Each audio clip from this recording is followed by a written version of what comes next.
आणि यानंतर एक महत्त्वाची अपडेट येते आहे। शिवसेना पक्ष आणि चिन्हाबाबत पुढची सुनावणी आता 4 ऑगस्टला होणार आहे। सर्व मुद्दे संकलित करून देण्याचे न्यायालयाने आदेश दिलेले आहेत, त्यामुळे पुढची सुनावणी आता मंगळवारी होईल। युक्तिवादात मांडला आणि दुसरा अत्यंत महत्त्वाचा मुद्दा कपिलजी सिब्बल यांनी आजच्या युक्तिवादात सादर केला तो असा की लेजिस्लेटिव्ह पार्टी विधिमंडळ पक्ष आणि राजकीय पक्ष याच्यामधला जो फरक आहे आणि त्यात राजकीय पक्षाला असणारं जे महत्त्व सुभाष देसाई खटल्यामध्ये आणि वेगवेगळ्या सर्वोच्च न्यायालयाच्या खटल्यामध्ये अधोरेखित झालेलं आहे, त्याच्याकडे दुर्लक्ष करता कामा नये असं संपूर्ण युक्तिवाद सुरू असतानाच सरन्यायाधीश आणि इतर न्यायमूर्तींनी सांगितलं की तुमचा पुढील युक्तिवाद आपण मंगळवारला आता ऐकूया। अशा पद्धतीने आज संपूर्ण कोर्टामध्ये प्रकरण झालं आहे।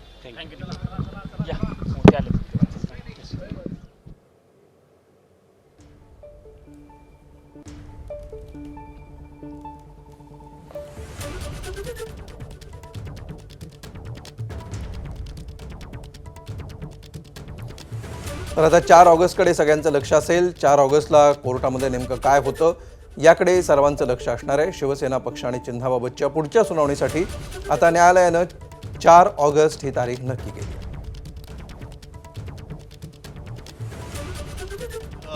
बराच वेळ झाली नाही, पण बऱ्याच दिवसांनी आज सर्वोच्च न्यायालयाने आज आमची सुनावणी आमच्या केसबद्दल घेतली आणि आम्हाला अपेक्षा आहे, सर्वोच्च न्यायालयावर विश्वास आहे की नक्कीच सरन्यायाधीश व त्यांच्याबरोबर असणारे न्यायाधीश तीन चालू आहे का बंद आहे?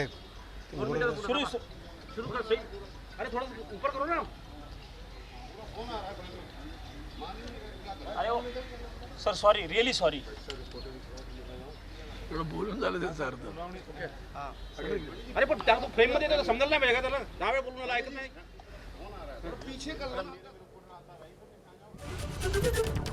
तर ठाकरेंच्या शिवसेनेच्या नेत्यांकडून प्रतिक्रिया येते आहे। कोर्टात नेमकं काय घडलं याबाबत ते बोलत आहेत। कपिल सिब्बल युक्तिवाद करत होते। माननीय सर्वोच्च न्यायालयामध्ये प्रलंबित असणारी आमची याचिका शिवसेना विरुद्ध एका शिवसेनेच्या विरोधात उभे राहिलेल्या ग्रुपने, जे नंतर स्वतःच शिवसेना आहे म्हणू लागले, ही जी मालिका होती याची जी SLP होती, ही SLP दाखल झाल्यापासून बऱ्याच दिवसांपासून बऱ्याच महिन्यांपासून प्रलंबित होती। तारखांवर तारखा पडत होत्या, पण आज सर्वोच्च न्यायालयाने आज सुनावणीसाठी आमची याचिका घेतली। आमचे ज्येष्ठ वकील जे कपिल सिब्बल साहेब आहेत, ज्येष्ठ विधिज्ञ, त्यांनी आणि देवदत्त कामत हे आमच्या बाजूने उभे राहिले। श्री कपिल सिब्बल यांनी बाजू मांडताना संपूर्ण म्हणजे 2022 जून 19 जूनपासूनच्या 20 जूनपासूनच्या सर्व घडामोडी या सर्वोच्च न्यायालयासमोर त्रोटक पद्धतीने परंतु अत्यंत व्यवस्थितरित्या सर्वोच्च न्यायालयासमोर मांडल्या। सर्वोच्च न्यायालयाचे माननीय सरन्यायाधीश आणि त्यांच्याबरोबर असलेले 2 न्यायाधीश यांची 3 जजचा बेंच आहे आणि त्याचं हिअरिंग आज पुन्हा सुरू झालं।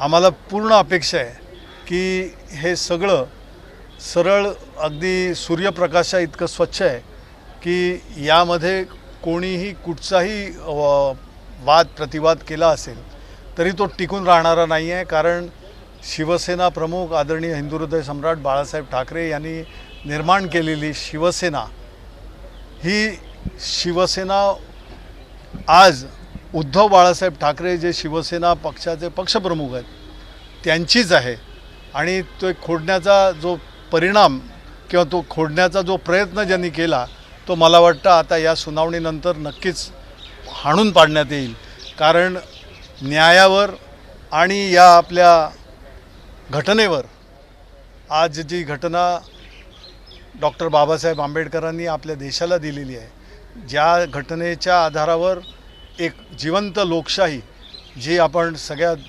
जगामध्ये मिरवतो की आमची लोकशाहीची जननी भारत आहे, तर खरोखर त्याला साजेसा असा न्याय या सर्वोच्च न्यायालयातून आम्हाला मिळेल अशी आम्हाला खात्री आहे. सर मला मुद्दा असा विचारायचा आहे की घटनेचा जो उल्लेख होता तो वारंवार कपिल सिब्बल यांच्याकडनं केला गेला. घटना सगळ्या सुप्रीम इलेक्शन कमिशनमध्ये दिलेल्या आहेत. इलेक्शन कमिशनने ते ऑन रेकॉर्ड घेतलेले आहेत. पण असं असतानाही ती पाळली गेली नाही. हा मुद्दा कपिल सिब्बलांकडनं वारंवार मांडला जात म्हणूनच होता. कपिल सिब्बल साहेबांनी वारंवार या गोष्टीचा उल्लेख केला की शेड्यूल 10 म्हणजे परिशिष्ट 10 यामध्ये ज्या तरतुदी आहेत त्या तरतुदी अगदी सुस्पष्ट आहेत. 1986, 85, 86च्या दरम्यान ज्या वेळेला अँटी डिफेक्शन लॉ म्हणजे पक्षांतर बंदी कायदा ज्या वेळेला लागू झाला त्याच्यानंतर 2003मध्ये फार मोठी सुधारणा त्यामध्ये करण्यात आली. तोपर्यंत 1/3 गट जर असेल, जर तुमच्या लेजिस्लेटरचा म्हणजे MLAचा असेल, MPचा असेल तर त्याला मान्यता मिळत होती. सेपरेट ग्रुप म्हणून तो रेकग्नाईज केला जात होता. तेच मुळात कलम काढून टाकण्यात आलं. त्याच्यावर तो कायदा अमेंड केला गेला आणि या अमेंडमेंटनंतर आता तुमच्या पक्षा म्हणजे जी ओरिजिनल पार्टी आहे ती पार्टी जोपर्यंत मर्ज करत नाही, दुसऱ्या पार्टीबरोबर मर्ज होत नाही आणि या झालेल्या मर्जिंगला 2/3 सदस्य जोपर्यंत त्याला पाठिंबा देत नाहीत, त्याच्यामध्ये समाविष्ट होत नाहीत तोपर्यंत मर्जर